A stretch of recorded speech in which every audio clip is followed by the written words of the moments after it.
তো সবাইকে নতুন একটা ভিডিওতে স্বাগতম। তো আজকে আমরা ফিজিক্স অলিম্পিয়াডের শক্তি নিয়ে একটা কোশ্চেন আলোচনা করব। তো তাহলে বেশি কথা না বলে সরাসরি কোশ্চেনে চলে যাই। তো আজকের কোশ্চেনটা হচ্ছে, A three dimensional harmonic oscillator is in thermal equilibrium with a temperature reservoir at temperature T. The average total energy of oscillator is so, আর বাংলা বলতে গেলে ত্রিমাত্রিক একটি সন্দিগ্ধ গতির দোলক টি তাপমাত্রা একটি তাপীয় আধারের সাথে তাপীয় সমাবস্থা আছে। দোলকটির গড় মোট শক্তি কত? সো বেসিক্যালি আমাদের মেইন কোশ্চেন হচ্ছে সেখানে মোট শক্তি কত, দোলটের গড় মোট শক্তির পরিমাণ কত, এটা বের করতে বলা হয়েছে।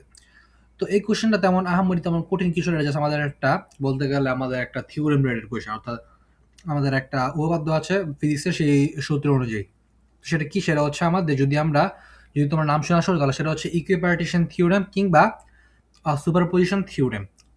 তো এটা কাজ কি? এটার কথা হচ্ছে আমাদের মূলত পদার্থবিজ্ঞানে মনে করো প্রত্যেকটা সিস্টেমেরই গড় কাইনেটিক এবং পটেনশিয়াল শক্তির পরিমাণ নির্ধারণ করা হয়, এবং এই থিওরি অনুযায়ী এই একটা সিস্টেমের প্রতিটা স্বাধীন চলক মূলত যেটা হচ্ছে কাইনেটিক শক্তি এবং পটেনশিয়াল শক্তি, সেটা হাফ কেটি পরিমাণ ধারণ করে।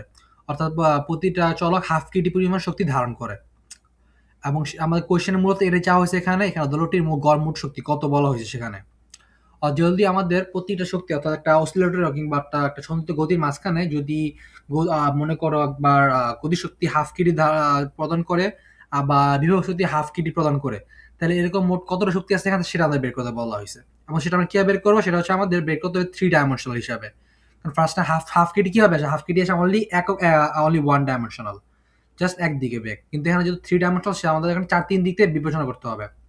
এবং তিনটা দিকের থ্রি ডাইমেনশনাল ত্রিমাত্রিক তিনটা দিকের এবং আর দুইটা শক্তি, বিভব শক্তি আর গতিশক্তি, দুটোরই আলোচনা করতে হবে একসাথে। অর্থাৎ তিন দিকের মোট গতিশক্তি মূলত ছয়টা শক্তি আলোচনা করা লাগবে এখানে। যদি আমরা অলরেডি বলছি যে বিভব শক্তি হাফ কিটি প্রদান করে, গতিশক্তি হাফ কিটি প্রদান করে, রাইট? অর্থাৎ মোট শক্তি প্রদান করে এখানে মূলত সাম্যাবস্থায় হাফ কেটি পরিমাণ শক্তি প্রদান করে, বোধ বিভব শক্তি এবং গতিশক্তি দুইটাই। অর্থাৎ যদি বিভব শক্তি হাফ কেটি প্রদান করে, গতিশক্তি হাফ কেটি প্রদান করে, আর দুটো মিলে, তাহলে আমাদের আসা কত? Just Katie. আর দুটো যখন যোগ করবে একসাথে সেটা আসে শুধু কেটি। অর্থাৎ আমাদের গতিশক্তি এবং বিভব শক্তি দুটো মিলে আমাদের মূলত এক কেটি প্রদান করে। এবং সেটা কোন দিকে? সেটা অনলি একদিকে। যেহেতু আমাদের ত্রিমাত্রিক বল, তাহলে সেটা আমাদের তিন দিক বিবেচনা করতে হবে। অর্থাৎ একটা তাহলে তিন দিক কে বিবেচনা করবো? একটা হচ্ছে এক্স ধরবো আমরা, এক্স অক্ষ, ওয়াই অক্ষ, আর একটা কোন অক্ষ? আর একটা ধরবো আমরা জেড অক্ষ। তাহলে আমাদের তিনটা দিক আসবে, তাহলে আমাদের থ্রি ডাইমেনশনাল। তাহলে আমরা একটা ডাইমেনশনাল হিসাব করে ফেলছি। সেটা কি?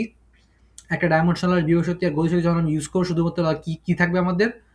বিভব শক্তি আর গতিশক্তি একসাথে যোগ করে ফেললে আমরা তাহলে কি পাবো? আমরা কেটি পাবো, ওয়ান ডাইমেনশনাল। সেটা আমরা ধরে নিলাম এক্স হোক, ওয়াই হোক, জেড হোক, সেম কথাই। যদি আমরা এক্স অক্ষের বিভব শক্তি এবং গতিশক্তির মোট শক্তি পরিমাণ কত? কেটি। তাহলে এটা আমাদের তিনটা অক্ষের তাহলে কিরকম হবে? তাহলে আমাদের ওয়াই অক্ষের জন্য আটটা কেটি আসবে, জেড অক্ষের জন্য আটটা কেটি আসবে। এবং যদি আমাদের মোট শক্তির কথা বলা, তাহলে আমাদের কি হবে? মোট শক্তি তাহলে আমাদের তিনটা গুণ দিতে হবে, যেহেতু তিনটা অক্ষ। That's it. তাহলে সেটা হচ্ছে আমাদের মেইন অ্যান্সার। তেমন কোটিং জাস্ট আমাদের একটা সূত্রের বেসিক প্রয়োগ। That's it. আশা করি সবাই বুঝতে পারছো। তাহলে আমাদের মেইন অ্যান্সারটা হবে এখানে তাহলে 3 কেটি।